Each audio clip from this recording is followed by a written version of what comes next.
When the artist is rooted in private rituals, it becomes clear that she is not an agent for society or some political movement, or the art galleries and art experts, or even for her own individualistic imagination.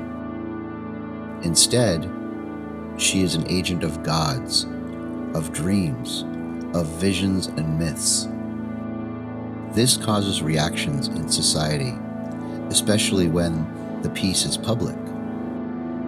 Karen Finley is criticized for limiting her audience because she offends them by her words, anger, nudity. An artist who is rooted in the private channels is not affected by this attempt to curb the power of the art by strapping it to audience acceptance and agreement. The power of a Karen Finley is the taboo-breaking energy she releases into society. This societal pressure to tame art down, which usually sounds very reasonable and comes even from liberal sources, is very hard for the artist to resist who is not familiar with the hidden channels of change. Another example of society's attempt to rechannel the change coming from shamanistic art is what an art expert told me. Your work is not art because it doesn't address the concerns, which are a part of the current art dialogue. Whether it be mainstream or alternative, curators and presenters are not obliged to show it. She went on to say that I should stay in my own sphere and that I don't need the public channels that galleries represent, which is true. But galleries and the people who think what is in galleries is the full range of art need the artists, not the reverse. The magic of private performance is needed to expand the narrow, shallow river of the current art dialogue, controlled both in content and depth by the art experts. Fortunately, there are galleries which are willing to go into magical, unknown, represented by private performances. I have debated with myself about stopping resisting the label sexual by insisting what I am doing is not sexual. I am opening myself up to people questioning my honesty and integrity. If I accept the sexual label, people would just have to decide whether or not they like sex in art, decide whether it is art or not. That would be the depth of the questioning. They may feel uncomfortable seeing sex as art, but that uncomfortableness would be just from breaking the taboo of sex, which would not be that big of a deal.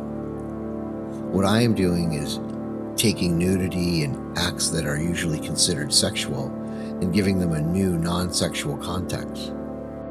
That creates a tension, a conflict, an examining, a leap into something new. That is what I'm after.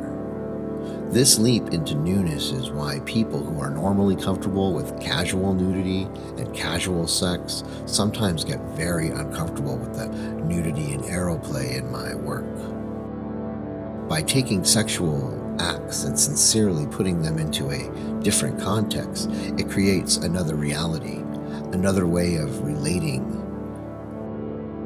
It also creates conflict with the normal reality, and that conflict may change in an underground sort of way, the normal reality. I think art, or at least this kind of art, should create conflict and change. And I like relating with people in the unnormal way in this different reality. This is why I do performance. Rawness in itself is threatening because it opens the way for everyone to express their feelings directly. Rawness inspires. It breaks the chains of the rules. The show was in bad taste. Was called exploitive. What made it thus was not just what was done, but who was doing it. Crips, women, and other untalented unfortunates. the first assumption of the people who were offended was these were able-bodied actors making fun of Crips. Then when it became clear we were real Crips, the leap into dumbness was that someone was exploiting us. When they got into their heads that we had created our own acts, the new way to deny our power was to say we were exploiting our own bodies. Forget nudity, forget being sexual. Just by getting up onto the stage, we were exploiting our own bodies. Women share this hidden yoke of suppression. By breaking this yoke, by offending a lot of people, the show released, inspired, and liberated a lot more. Artists and musicians come up to me today and say they saw the OBR when they were kids and thought if we could do that, they could do what they dreamt. But my cast saw none of this because I could not impart the vision to them. They saw the show as an outlet for their fantasies and creativeness. It was not very good theater that they did for fun. It was something that could be left behind because it was not important. This lack of a bigger vision of both the historical roots and the magical social impact spelled the end of the community.